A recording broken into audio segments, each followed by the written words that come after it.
The glass elevator at Morgan Technologies rose smoothly through the gleaming tower, each floor marking another step toward a moment I'd planned for 2 years.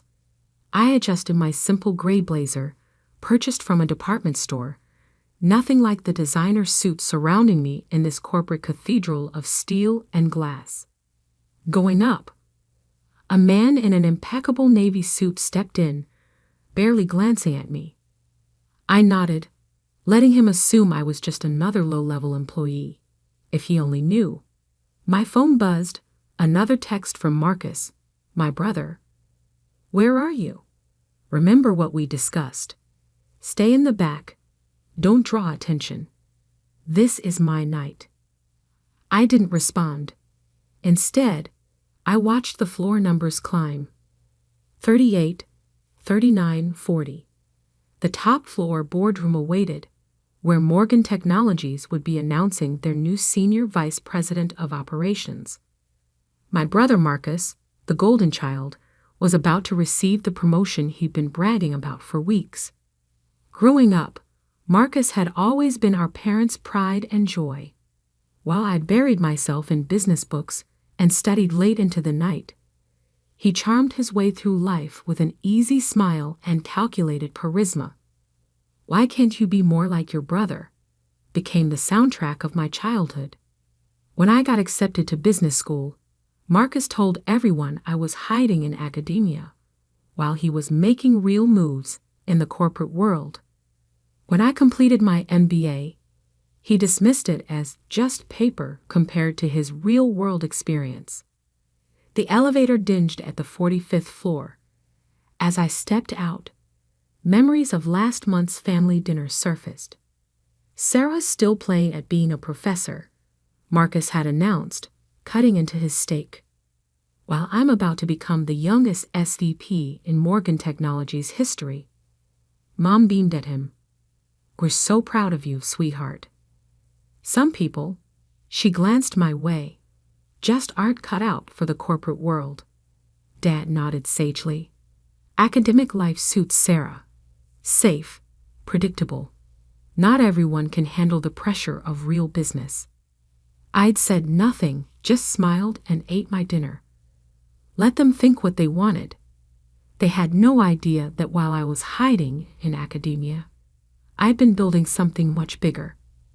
Now, walking through the sleek hallways of Morgan Technologies, I felt the weight of the documents in my briefcase. 2 years of careful planning, strategic investments, and quiet negotiations had led to this moment. The boardroom doors loomed ahead. Through the glass, I could see Marcus holding court, his perfectly tailored suit and practiced smile radiating confidence. Our parents sat in the front row, practically glowing with pride. Marcus spotted me and frowned, quickly making his way over. "I told you to stay in the back," he hissed. "This is my moment. Don't embarrass me by trying to network or whatever you're planning." "Don't worry," I said quietly. "I'm not here to steal your spotlight." He eyed my simple outfit with disdain. "Good. Just try to look professional at least, and don't mention we're related." As he walked away, I checked my watch. Right on schedule, Miranda Chen, the CEO of Morgan Technologies, would be arriving to make the announcement. What Marcus didn't know was that I'd met with Miranda many times over the past year, but not about his promotion. The room quieted as Miranda strode in, commanding attention without effort. She took her place at the podium, shuffling her notes with practiced precision. "Ladies and gentlemen," she began, "thank you for joining us today. We're here to announce some significant changes at Morgan Technologies." Marcus straightened his tie, ready for his moment. "But before we discuss any promotions," Miranda continued, "I have an important announcement. As many of you know, I've been searching for the right person to take Morgan Technologies into the future. Someone with vision, integrity, and a deep understanding of where this industry is heading." She paused, scanning the room. Marcus's smile widened. That search led me to someone who impressed me not just with their business acumen, but with their innovative approach to technology and leadership. Someone who quietly built an investment portfolio that includes controlling interests in 3 of our major competitors. Marcus's smile faltered slightly. This wasn't part of his script. Over the past year, this person has been systematically acquiring shares in Morgan Technologies through various investment vehicles. As of this morning, they've succeeded in purchasing a controlling interest in our company. The room broke into confused murmurs. Marcus's face had gone pale. "Ladies and gentlemen," Miranda said, "please join me in welcoming the new owner and CEO of Morgan Technologies." She turned and extended her hand toward me. Dr. Sarah Mitchell. The silence was absolute as I walked to the podium. Marcus stumbled backward, his carefully planned speech falling from nerveless fingers. In the front row, our parents sat frozen, their expressions a mixture of shock and disbelief. "Thank you, Miranda," I said, taking my place at the podium. The documents in my briefcase would wait. Right now, I had a company to address, and a lifetime of underestimation to correct. The boardroom remained frozen in shocked silence as I stood at the podium. Miranda Chen stepped aside, a slight smile playing at her lips. She had kept our secret well, understanding exactly why this moment needed to happen exactly this way. "Before we continue," I said, my voice steady, "I believe congratulations are in order. Marcus, would you join me up here?" My brother's face had turned an interesting shade of gray. He stood rooted to his spot, designer suit suddenly seeming too tight at the collar. Our parents remained motionless in their front row seats, mother's perfectly manicured hands gripping her purse so tightly her knuckles had gone white. "Marcus," I repeated, letting authority fill my voice, "please." He moved woodenly toward the podium, each step looking like it physically pained him. The whispers had started now, rippling through the crowd as people connected the dots between our shared last name. "As you all know," I continued, "Marcus was to be announced as your new Senior Vice President of Operations today." I paused, letting the tension build. That announcement will still be going forward, though with some adjustments. Marcus's head snapped up, hope and confusion warring on his face. Over the past year, I've had the opportunity to review everyone's performance records, including Marcus's. While his sales numbers are impressive, there have been some concerning patterns in his management style and strategic decisions. I opened my briefcase and removed a folder, watching Marcus's eyes track my movements. Specifically, the Harrison account proposal from last quarter. I held up a document, the one where you took credit for Jennifer Torres's work while she was on maternity leave. The color drained from Marcus's face. In the audience, a young woman in a charcoal suit sat straighter. "Or the Stevens Technology merger," I continued, extracting another file, "where you conveniently failed to mention the massive pension liability that would come with the acquisition. The liability you discovered during due diligence but chose to hide." That's taken out of context," Marcus stammered, finding his voice. "You don't understand how business works in the real world. Sometimes you have to make morally questionable decisions to get ahead." I finished for him. "Steal credit from your subordinates. Hide critical information from the board." Our father stood up suddenly. "Now see here," he blustered, his face reddening. "You can't just walk in here and start making accusations. Marcus has worked his way up through a combination of charm, manipulation, and taking credit for others' work." I cut in. "Yes, I know exactly how he's worked his way up. I've spent the last year reviewing every decision, every proposal, every partnership he's been involved with. I turn to address the room at large. Morgan Technologies has an incredible team of dedicated, innovative professionals. People who work hard, support each other, and operate with integrity. Starting today, those are the people who will be recognized and rewarded. My eyes found Jennifer Torres in the crowd. Ms. Torres, I'd like to meet with you tomorrow morning to discuss your actual contributions to the Harrison Project and your thoughts on leading the new digital transformation initiative. Jennifer sat up straighter, a slow smile spreading across her face as Marcus seemed to shrink beside me. This is ridiculous. Our mother's voice cut through the room as she stood, designer heels clicking on the hardwood floor. Sarah, you've always been jealous of your brother's success. This little power play of yours. Mrs. Mitchell, Miranda interrupted smoothly. Perhaps we should continue this family discussion privately. The board and I have some organizational announcements to make. I nodded. My office, I said, indicating the large corner office that had been prepared over the past week. Now, as our parents and Marcus followed me into the office, I could hear Miranda beginning to outline the company's new direction to the assembled employees.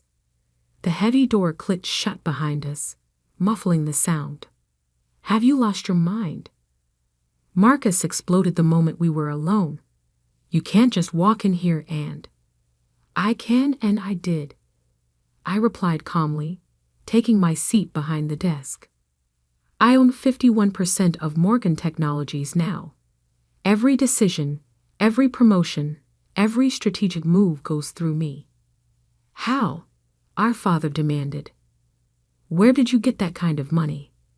This company is worth billions. I leaned back in my chair. Remember that silly little consulting firm I started during my hiding in academia phase? Turns out there's good money in helping tech companies optimize their operations and identify acquisition targets. I smiled. Very good money, when you do it right. But you live in that tiny apartment, our mother protested. You drive a used car. You shop at department stores. Because I was investing everything into building something bigger, I opened my laptop. Now let's discuss Marcus's new position. New position? Marcus sputtered. I'm supposed to be senior vice president. You were, I agreed. But given the pattern of ethical violations I've uncovered, that's no longer appropriate. I pulled up a document on my screen. Instead, you'll be taking a lateral move to our new Minneapolis office as a regional sales manager. The blood drained from Marcus's face. Minneapolis? Sales manager? You can't do this to me.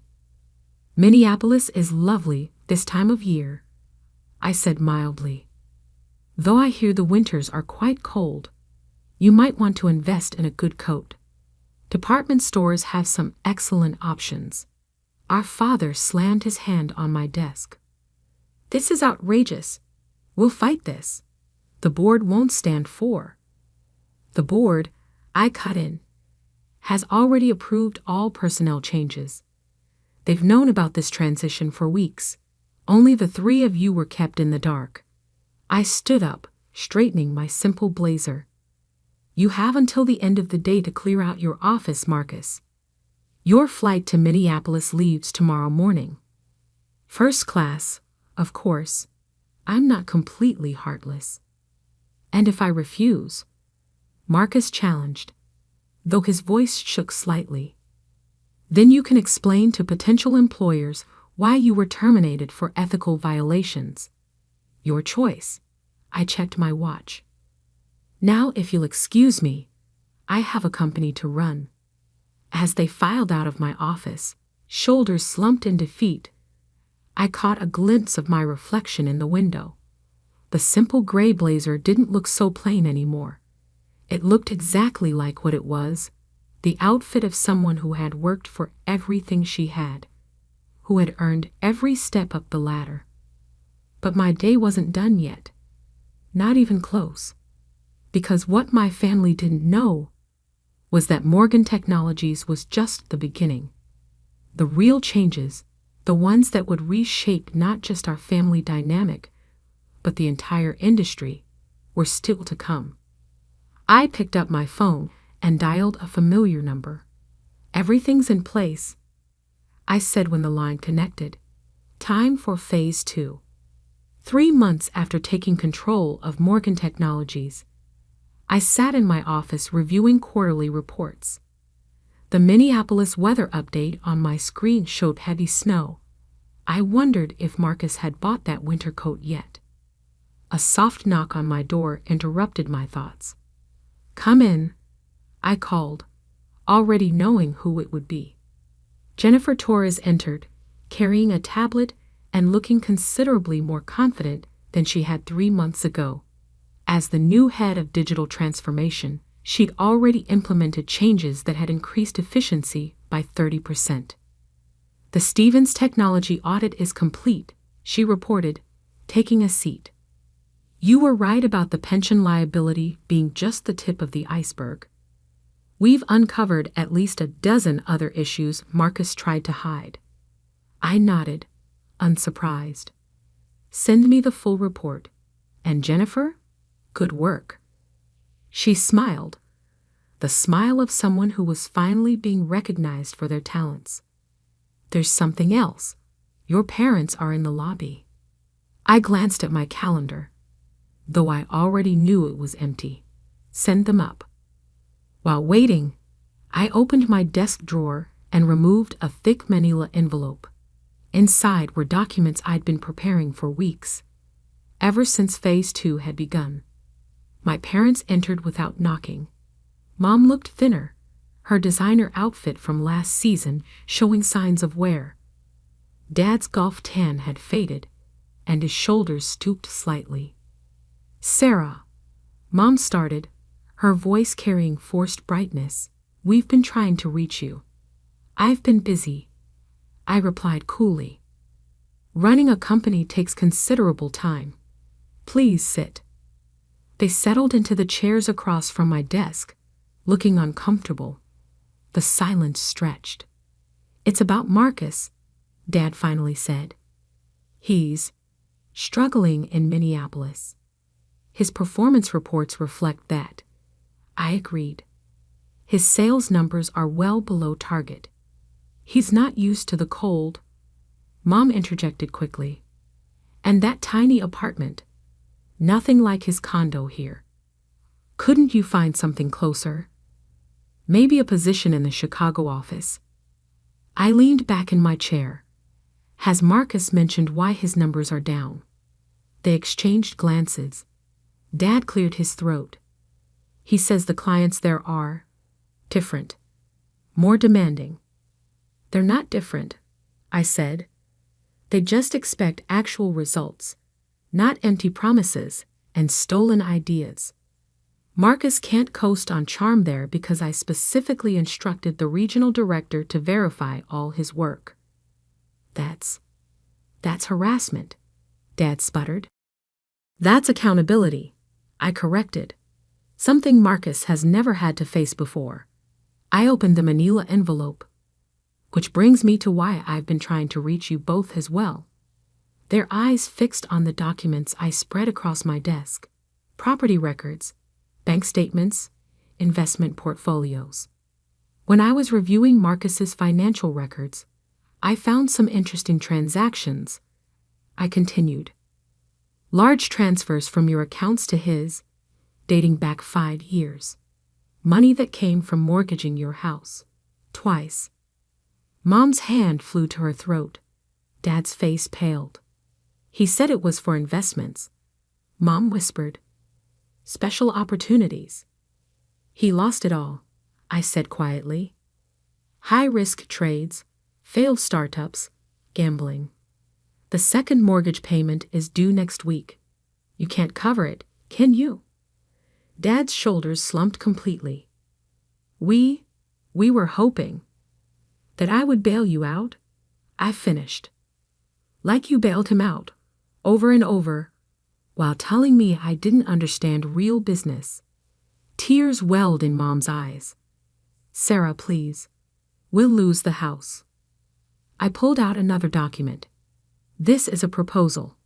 Morgan Technologies will purchase your house at market value, clearing both mortgages.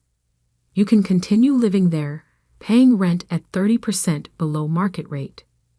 Their eyes widened with hope. But, I continued, there are conditions. First, you'll both attend financial management counseling. Second, you will not send any more money to Marcus. And third, I met their eyes firmly. You will acknowledge, in writing, how you've treated me all these years.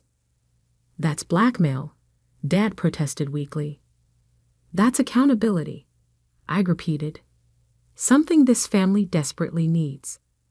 I stood and walked to the window, looking out over the city. For years, you dismissed my achievements, belittled my choices, poured all your love and resources into Marcus while treating me like an afterthought. I turned back to face them. That ends now. Mom was crying openly now. Dad stared at his hands. The choice is yours, I said. Sign the agreement, keep your home, and maybe, we can build something new from the ashes of what this family has become. Or don't sign, lose the house, and continue enabling Marcus's destructive behavior. I placed a pen on the desk between them. But understand this, I'm not doing this for revenge. I'm doing this because sometimes love means forcing people to face hard truths. The silence stretched for a long moment. Then slowly, Dad reached for the pen. As they signed, my phone buzzed with a text from Minneapolis. Marcus had finally hit rock bottom, admitting to his regional director that he needed help. I'd already arranged for him to enter a program that would address his gambling addiction and teach him actual business ethics. Looking at my parents, I saw something I'd never seen before in their eyes when they looked at me. Respect. And maybe, just maybe, the beginning of understanding. The car will take you home, I said, pressing a button to summon my driver. The counselor will contact you tomorrow to set up your first session. They stood, looking somehow both smaller and lighter than when they'd entered. Sarah. Mom paused at the door. I'm sorry. For everything. I nodded, not trusting myself to speak. After they left, I sank back into my chair and finally let out a long breath. Phase 2 was complete. The family that had dismissed me for so long was finally seeing me clearly, not just as a successful businesswoman, but as someone strong enough to help them face their own failures. Jennifer knocked again, entering with a fresh stack of reports. The board meeting starts in 10 minutes. They're eager to hear about the new expansion plans. I smiled, gathering my materials. Time to focus on the future, not just of Morgan Technologies, but of all the people who worked here. People like Jennifer, who deserved their chance to shine. As I walked into the boardroom, I caught my reflection in the window. The simple gray blazer was gone, replaced by one I'd chosen for myself. Not designer, not flashy, but perfectly suited to who I was. Someone who had built success on substance rather than style. The board members rose as I entered. They'd learned quickly that I was nothing like my brother, and everything a leader should be. Ladies and gentlemen, I began, let's talk about where we're going next. Because success, real success, isn't about proving others wrong. It's about proving yourself right. And I was just getting started. The glass elevator at Morgan Technologies rose smoothly through the gleaming tower, each floor marking another step toward a moment I'd planned for 2 years. I adjusted my simple gray blazer, purchased from a department store, nothing like the designer suits surrounding me.